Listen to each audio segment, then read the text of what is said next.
Bolehkah kita membayangkan sosok tubuh yang bercahaya atau tulisan Nabi Muhammad sallallahu alaihi wasallam atau tulisan Allah dalam hati ketika berzikir untuk menambah khusyuk?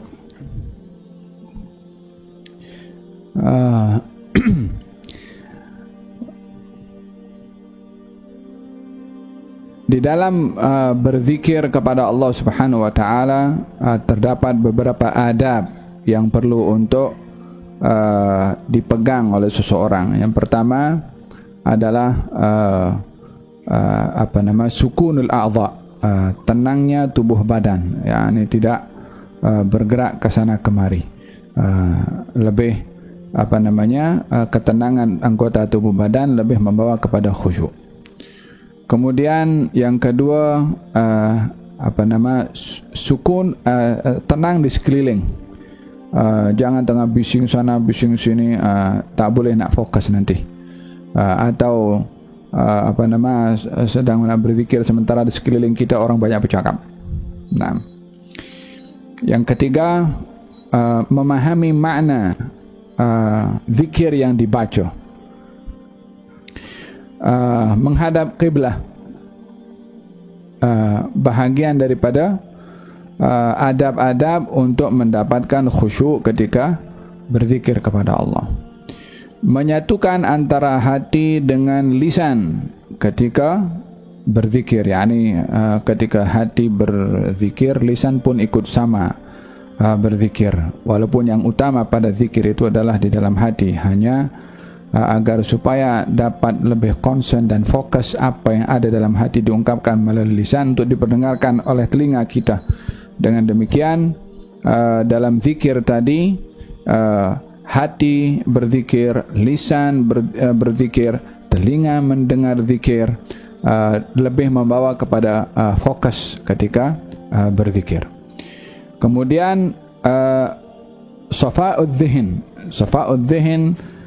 kita punya pikiran ini tak terganggu dengan sesuatu. Jangan tengah dalam keadaan lapar, yang kalau kita berzikir dalam keadaan lapar pikirannya kepada makanan, atau dalam keadaan mengantuk yang mungkin akan tertidur, atau sedang mempersiapkan dia punya assignment atau apa poin yang dibincang dalam meeting, sehingga ketika berzikir dia ingat kepada poin-poin meeting. Ini beberapa perkara yang terkait dengan adab-adab ketika berzikir. Adapun membayangkan Rasulullah sallallahu alaihi wasallam, bila mana ianya dalam bayangan itu tidak fokus kepada khayalan yang melupakan dirinya dalam keadaan berzikir, sehingga boleh dibawa dengan khayal dan tak tahu apa yang dibaca dalam zikirnya. Yang demikian adalah perlu dielakkan.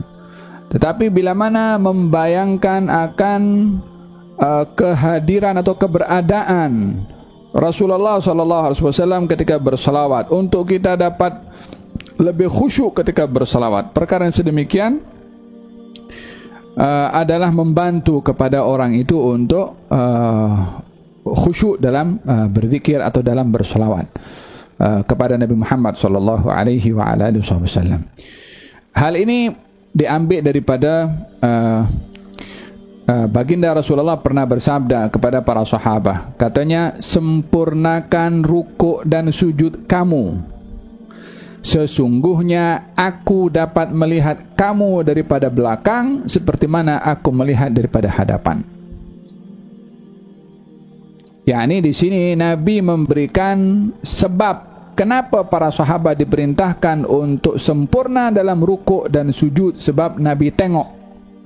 Dengan demikian sahabat ini membayangkan ketika sedang rukuk dan sujud sedang dipandang oleh Nabi. Ini membayangkan, atau mereka para sahabat merasa dilihat oleh Nabi. Nabi menghadap ke hadapan situ, tapi mereka di belakang ini dipandang oleh Nabi SAW. Diambil daripada sini bahwasanya untuk kita dapat fokus dan khusyuk ketika berzikir kepada Allah, atau dalam salat pun juga untuk lebih khusyuk, seperti mana sabda Nabi tadi yang mengatakan Aku tengok kamu dalam keadaan apa kamu rukuk dan sujud. Dalam hal ini tidak timbul untuk nak menyekutukan Allah bersama dengan Nabi. Kita patut dipandang oleh Allah, bukan dipandang oleh Nabi SAW. Dalam hal ini bukan bermakna kita membayangkan atau orang yang merasa dipandang oleh baginda Rasulullah ketika rukuk dan sujud tadi itu mengetepikan kedudukan Allah Subhanahu wa taala sebagai Tuhan yang kita sembah atau menghadap kepadanya ketika salat. Kalau tidak, untuk apa Nabi mengatakan aku tengok kamu daripada belakang? Apa tak cukup Allah tengok? Kenapa Nabi mengatakan aku nampak kamu daripada belakang? Macam mana aku nampak di hadapan? Tidak timbul masalah di sini menyekutukan Allah dalam pengawasannya, karena Nabi yang bersabda demikian, aku tengok kamu. Paham dong? Jadi bila mana seorang berselawat kepada baginda Rasulullah, lalu ingin khusyuk dengan membayangkan seakan-akan Nabi ada, maka dalam hal ini membayangkan keberadaan untuk Nabi, untuk dia boleh khusyuk dalam berselawat kepada Nabi Muhammad SAW, dan tidak terbuai dengan fizikal sehingga dia lupa daripada salawatnya. Berapa kali tak tahu dia khayal pergi ke mana. Yang demikian lari daripada tujuan utama daripada berselawat kepada baginda Rasulullah SAW. Melihat dalam hadis Nabi bersabda, tidak ada orang berselawat atau bersalam kepada aku melainkan Allah mengembalikan ruh aku untuk aku jawab salam dan salawatnya dia kepada aku. Nabi jawab. Ketika kita berselawat kepada Nabi, kita membayangkan, kita meyakini Nabi sedang menjawab salawat dan salam. Ini membawa kepada seorang lebih khusyuk di dalam berzikir kepada Allah Subhanahu wa taala.